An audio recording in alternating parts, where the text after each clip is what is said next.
Assalamualaikum warahmatullahi wabarakatuh. Halo para sahabat pencari ilmu, anak-anakku semua. Hari ini bertemu lagi dengan Ibu Dias Damasyanti.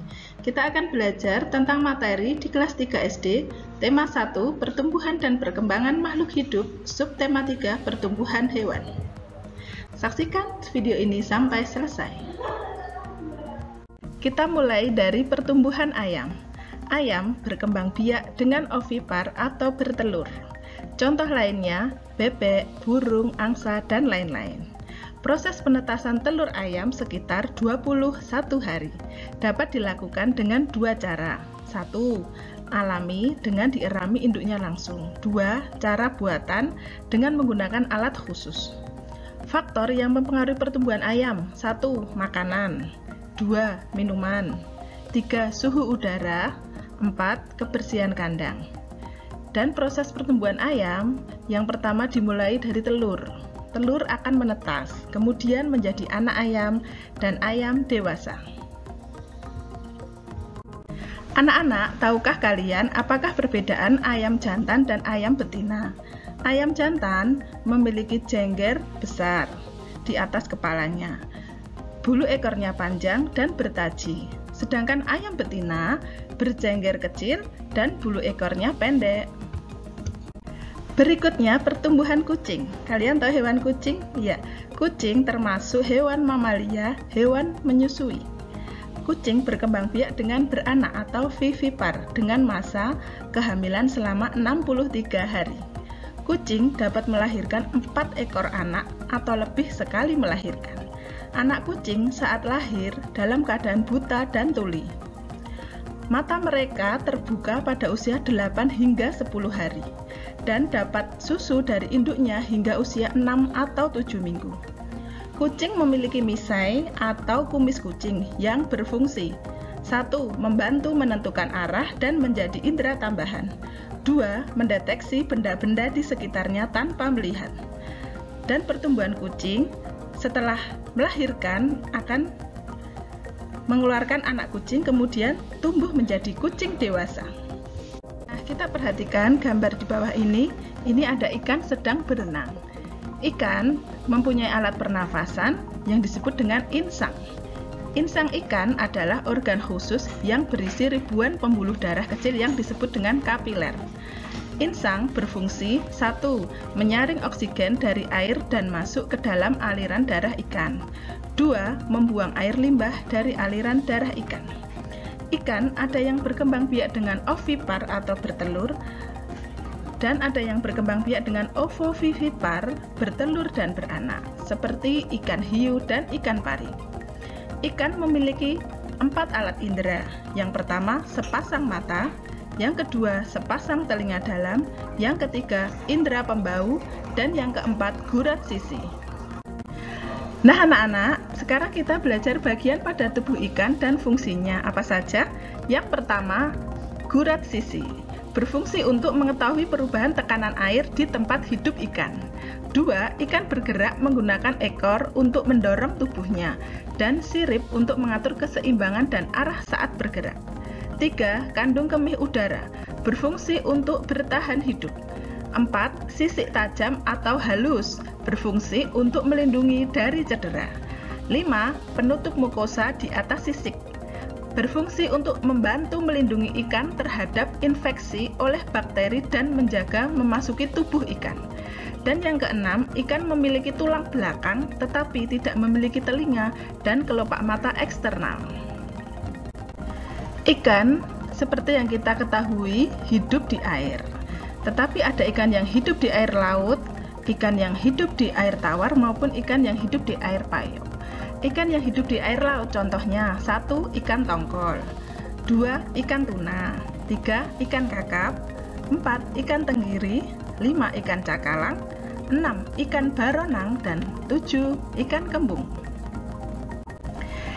Ikan yang hidup di air tawar contohnya ikan gabus, ikan mujair, ikan nila, ikan gurame, ikan lele, ikan bawal, dan ikan wader. Dan tentunya anak-anak sudah pernah memakan salah satu ikan yang hidup di air tawar. Ikan yang hidup di air payau contohnya ikan bandeng, ikan patin, ikan kerapu, ikan sidat, udang, dan ikan kiper. Berikutnya kita belajar tentang metamorfosis atau daur hidup. Metamorfosis adalah suatu proses perkembangan biologi pada hewan yang melibatkan perubahan penampilan fisik dan atau struktur setelah kelahiran atau penetasan. Metamorfosis sempurna adalah metamorfosis yang terdiri dari 4 tahap, yaitu telur, larva, pupa, dan dewasa. Hewan yang mengalami metamorfosis sempurna adalah kupu-kupu, nyamuk, lebah, semut, kumbang, ngengat, dan lalat. Nah, berikut daur hidup kupu-kupu. Daur hidup kupu-kupu ada 4 tahap. 1. Telur, 2. Larva atau ulat, 3. Pupa atau kepompong, 4. Imago atau kupu-kupu. Daur hidup kupu-kupu yang pertama adalah telur. Telur pada kupu-kupu diletakkan pada ranting dan di ujung atau di bawah daun. Telur menetas sekitar 3-5 hari. Setelah itu, telur menetas menjadi larva atau ulat. Ulat memakan daun-daun yang ada di sekitarnya sampai menjadi besar. Dan ulat akan berganti kulit sekitar 5-6 kali. Kemudian tahap ketiga ada pupa atau kepompong. Kepompong dibungkus dengan sesuatu berwarna coklat dan keras. Di dalam cangkangnya, kepompong tidak makan dan minum. Kepompong akan menyempurnakan organ-organ selama 7-20 hari. Dan tahap yang keempat, imago. Imago adalah proses kepompong menjadi kupu-kupu yang indah. Kupu-kupu dewasa akan mencari bunga untuk menyerap sari atau nektar bunga pada siang hari. Berikutnya, hewan katak. Katak termasuk hewan amfibi, dapat hidup di air maupun hidup di daratan. Katak memakan serangga dan memiliki tubuh yang licin dan mudah ditemukan di sawah, hutan, atau rawa. Katak berkembang biak dengan ovipar atau bertelur, dan proses bertelur dilakukan di dalam air. Daur hidup katak ada 4 tahap. 1. Telur, 2. Kecebong atau berudu, 3. Katak muda, dan 4. Katak dewasa. Daur hidup katak yang pertama telur. Katak bertelur dalam jumlah banyak, tapi tidak semua menetas menjadi katak. Telur katak seperti jeli atau biji selasih, tempat perkembangbiakan telur katak di air. 2. Kecebong atau berudu. Telur katak menetas menjadi kecebong atau berudu selama kurang lebih 5 minggu. Kecebong berkembang dengan kedua kakinya dan membentuk organ tubuh. Makanan kecebong adalah alga air dan bernapas dengan insang. 3. Katak muda. Terjadi saat katak berusia 12 minggu dan masih memiliki ekor dari kecebong tetapi sangat pendek. Katak muda bernapas dengan paru-paru dan mulai bisa hidup di daratan. Dan tahap terakhir katak dewasa, berusia 12 hingga 16 minggu. Bentuk tubuh dan organ sudah sempurna. Hidup berada di daratan dan berada di air ketika masa pembuahan saja. Berikutnya adalah daur hidup nyamuk. Daur hidup nyamuk memiliki 4 tahapan. 1. Telur nyamuk, 2. Jentik nyamuk, 3. Pupa, dan 4. Nyamuk. Untuk telur nyamuk, telur diletakkan di dalam air. Nyamuk bisa bertelur hingga 300 butir dalam 1 kali bertelur. 2. Jentik nyamuk, berbentuk memanjang seperti benang berwarna hitam. Jentik nyamuk bernapas menggunakan bagian ujung ekornya. 3. Pupa. Pupa tinggal di dalam air selama 1-2 hari. Pupa bernapas menggunakan tanduk torakis. Setelah sayap pada pupa nyamuk sempurna, nyamuk akan keluar dari pupanya dan bersiap untuk terbang. Dan tahap terakhir adalah menjadi nyamuk. Dalam 1-2 hari setelah menjadi sempurna, maka nyamuk dapat melakukan proses reproduksi pertamanya atau proses ketika bertelur. Daur hidup nyamuk sangat cepat sehingga populasi atau jumlah nyamuk sangat banyak. Nah, sekarang kita belajar tentang perkalian. Anak-anak, tadi kita sudah mempelajari tentang pertumbuhan berbagai hewan, salah satunya ayam. Nah, sekarang coba Ibu Dias mempunyai ayam, di mana ayam itu Bu Dias tempatkan di dalam 2 kandang. Yang kandang pertama itu berjumlah 6 ayam, dan kandang kedua berjumlah 6 ayam juga. Nah, sekarang bagaimana cara menghitung ayam yang ada di kandangnya Ibu Dias? Ya, sebelumnya anak-anak, kita ketahui perkalian adalah penjumlahan berulang dengan bilangan yang sama. Coba kita hitung ya. Nah, jumlah ayam di kandang pertama ada 6 ayam dan kandang kedua ada 6 ayam, sehingga jika dijumlahkan akan menjadi 12 ayam. Nah, bagaimana bentuk perkaliannya? Untuk bentuk perkaliannya, nah ini untuk kandangnya ini ya, kandangnya kan ada 2, 1, 2. Nah, ini tempatnya kita letakkan di depan sendiri, angka 2. Nah, kemudian jumlah ayamnya yang di masing-masing kandang tadi ada 6. Nah, kita kalikan jumlah ayamnya tadi 6. Nah, sehingga 2 dikali 6 sama dengan 12. Nah, ini bentuk perkalian dari soal tentang perkalian. Nah, perkalian dapat dikerjakan dengan 2 cara. Yang pertama, susun panjang, yang kedua, susun pendek. Untuk susun panjang, kita contoh ada angka 36 dikali 4. Kita langsung saja, ini 6 dikali 4 sama dengan 24. Kemudian angka 3 dikali 4 sama dengan 12. Tapi 3 di sini adalah puluhan.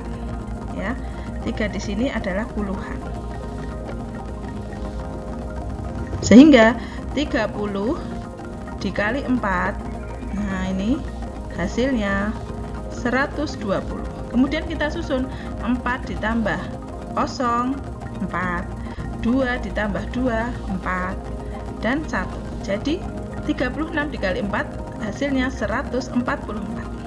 Kemudian untuk susun pendek ada angka 62 dikali 5. Kita langsung saja, 2 dikali 5 sama dengan 0.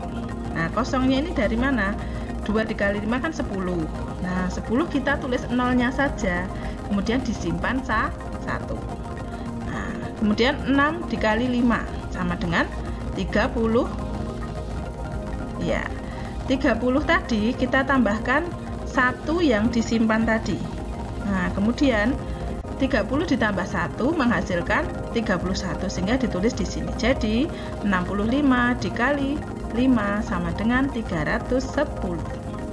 Kemudian untuk sifat operasi perkalian komutatif atau pertukaran. Contohnya 4 dikali 6 sama dengan 6 dikali 4. Jadi meskipun tempatnya berbeda, hasilnya sama. Ya, itu namanya komutatif. 4 kali 6 kita tulis penjumlahan berulang. Karena 4 dikali 6 berarti 6-nya ini berjumlah 4. Kita tulis 6 ditambah 6 ditambah 6 ditambah 6 sama dengan 6 dikali 4. Nah, 4-nya berjumlah 6. 4 ditambah 4 ditambah 4 ditambah 4 ditambah 4 ditambah 4. Hasilnya 24 sama dengan 24. Contoh lain, 12 dikali 5 sama dengan 5 kali 12. 12 kali 5 sama dengan 60. 5 kali 12 sama dengan 60. Contoh berikutnya, 23 dikali 4 sama dengan 4 kali 23. 23 kali 4, 92. Dan 4 kali 23, 92. Jadi hasilnya sama. Berikutnya kita belajar tentang seni dekoratif atau gambar dekoratif. Seni dekoratif adalah menggambar dengan tujuan mengolah suatu permukaan benda menjadi lebih indah. Gambar dekoratif seringkali berupa bentuk hewan, tumbuhan, dan manusia yang digayakan agar terlihat lebih indah. Adapun unsur-unsur gambar dekoratif ada 8. 1 titik, 2 garis, 3 ruang, 4 bidang, 5 bentuk, 6 warna, 7 gelap terang, 8 tekstur. Titik merupakan unsur fisik yang berupa tanda mati atau sudut yang menyambungkan unsur satu dengan unsur yang lain. Garis memiliki dimensi memanjang dan memiliki arah. Ruang, unsur yang menunjukkan kesan dimensi dan objek. Bidang, unsur penampakan dari gambar.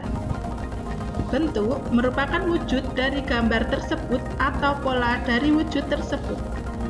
Warna merupakan kesan yang diterima oleh mata karena adanya pemantulan cahaya. Gelap terang berasal dari kesan yang ditimbulkan karena perbedaan pencahayaan. Dan tekstur, kualitas dari suatu permukaan pada gambar berupa kasar, halus, atau sedang. Motif hias pada seni dekoratif atau gambar dekoratif dapat kita jumpai pada berbagai bentuk. Yang pertama pada kain batik, yang kedua pada kain songket, yang ketiga pada kain tenun, yang keempat pada relief candi, dan yang kelima pada ukiran wayang. Nah, berikutnya anak-anak, kita akan belajar cara membuat gambar dekoratif. Untuk gambar yang pertama, membuat anak ayam. Nah, kita awali dulu dengan membuat kepalanya dulu. Nah, kita beri mulut, mata. Kemudian berikutnya ditambahi dengan badannya. Kemudian berikutnya ditambahi dengan kakinya. Dan dilengkapi dengan yang lain. Kemudian ikan juga kita lihat cara pertama, kita buat lingkaran dulu. Cara kedua kita buat matanya, ditambahi dengan mulut dan ada siripnya. Nah, dan seterusnya. Oke anak-anakku, selamat mencoba untuk membuat gambar dekoratif. Nah, demikian anak-anak, kita sudah belajar tentang pertumbuhan hewan. Semoga bermanfaat untuk anak-anak, dan sampai jumpa lagi di video berikutnya. Assalamualaikum warahmatullahi wabarakatuh.